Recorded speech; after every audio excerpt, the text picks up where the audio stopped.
Et ce qui est intéressant quand on regarde aussi la période romaine, ce qui m'a toujours frappé, c'est que peu ou prou, les frontières de l'Algérie existent plus ou moins déjà. La frontière, par exemple, entre ce qu'on appelle la Mauritanie césarienne, donc autour de Cherchell, donc dans l'Algérie d'aujourd'hui, et la Mauritanie tingitane, c'est-à-dire autour de Tanger, est tout à fait autre chose. Donc la frontière entre les deux est déjà plus ou moins autour de la rivière Moulouya, qui est encore plus ou moins la frontière aujourd'hui entre l'Algérie et le Maroc. Je dépage donc un chapitre dans ce livre où vous décrivez la puissance maritime. Ce sont des raids sur toutes les îles de la Méditerranée, jusque sur la côte française, espagnole, italienne. Jusqu'en Islande. Un raid en Islande. Et même jusqu'en Islande, c'est les Vikings de la Méditerranée, ces populations d'Alger. Enfin, c'est vraiment incroyablement puissant. السلام عليكم ورحمة الله تعالى وبركاته. مرحبا بكم في فيديو جديد على قناتكم الجيريتك. فيديو لنهار اليوم سوف يغمي على العياشي الذي سيرى هذا الفيديو من التاريخ العريق والقوة العظيمة للجزائر إبان قبل الحقبة الرومانية، حيث كانت الجزائر حسب المؤرخ الفرنسي قوة عظيمة في المتوسط، وضربت العديد من العواصم من فرنسا، إيطاليا، إسبانيا والبرتغال وحتى إيرلندا بريطانيا. كان الكل يخاف من قوة الجزائر، أما المغرب فكان لا شيء بالنسبة للجزائر إبان تلك الحقبة. هذا المحلل أو المؤرخ الفرنسي يقول بالحرف الواحد أن البحرية الجزائرية وشعوب الجزائر والدولة أو الإمبراطورية التي كانت في الجزائر كانت من أعظم وأقوى الإمبراطوريات التي عرفها التاريخ في تلك المنطقة، وأقدم حتى من فرنسا نفسها والعديد من الدول الأوروبية. لمزيد من التفاصيل تابعوا الفيديو كاملا.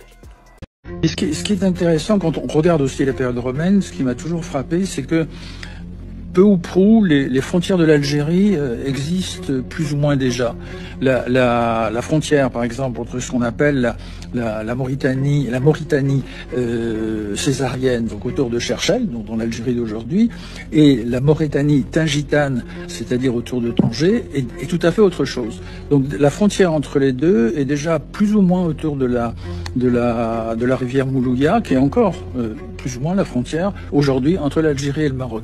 Et de même que l'Afrique proconsulaire, telle qu'on l'appelait ainsi à l'époque romaine, c'est la Tunisie d'aujourd'hui. Et on va retrouver ces frontières, par exemple, au moment puisque vous l'évoquez, de la régence. De la régence. C'est-à-dire de cette présence. Alors, vous aviez raison à propos, c'est une république plus ou moins indépendante.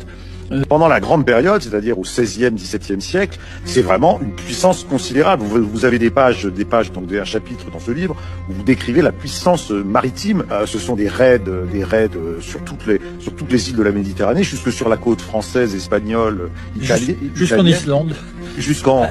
Un raid en Islande. Et même jusqu'en Islande, c'est les Vikings de la Méditerranée, ces populations d'Alger. Enfin, c'est vraiment incroyablement puissant. Oui, c'est une république corsaire au sens où on l'entend parfois par la littérature, le cinéma, ou j'allais dire Angélique, marquise des anges. Donc c'est tout notre imaginaire aussi orientaliste qui parle de ces pirates barbaresques. La Régence, c'est quand même une colonie ottomane, même si elle a son espace de liberté. Comment est-ce que la Régence aujourd'hui, dans l'Algérie contemporaine, est vue? Est-ce que c'est vu comme une période où l'Algérie existait déjà avec de façon assez indépendante? C'est un gouvernement, disons, à Alger, relativement autonome pendant toute une partie de ces 3 siècles par rapport à Istanbul. ونستنتج من خلال هذا الفيديو أن الجزائر كانت قبل العديد من الدول التي تدعي أن لها تاريخ عريق، وهي في الواقع بروباغندا مخزنية أو بروباغندا تابعة للنظام تلك الدول، مثل النظام المخزني، والذي يدعي أن مملكته تغطس في التاريخ ب16 قرنا. لكن في الحقيقة الذين أسسوا تلك العواصم فاس ومراكش والكثير من المدن المغربية هم من المشرق أصلا، هم من الفاتحين في الإسلام عندما فتحوا الأندلس وانهزموا، ثم رجعوا إلى شمال إفريقيا ليؤسسوا دولة موحدين، لكنهم ليسوا مغاربة. حتى جزائري من تلمسان أسس مدينة هناك أو إمارة في المغرب، والتاريخ يشهد على ذلك. لكن بدورنا في منصة اليوتيوب وفي مواقع التواصل الاجتماعي سنكشف كل الكذب والبروباغندا الكاذبة الإعلامية المخزنية التي تروج أن الجزائر ليس لها تاريخ والمغرب غني، لكن العكس تماما. مدينة قسنطينة وحدها عمرها 250 سنة قبل الميلاد. ومن خلال هذا الفيديو نستنتج أن ترى مؤرخ فرنسي من دولة مستعمرة سابقا للجزائر وهي دولة عدوة بالنسبة لنا، أن يعترف مؤرخ فرنسي أن الجزائر لها عمق تاريخي عريق جدا أكبر من بلده، فهذا يعني أن الجزائر لها تاريخ أكثر وأعمق بكثير مما قاله ذلك المؤرخ الفرنسي.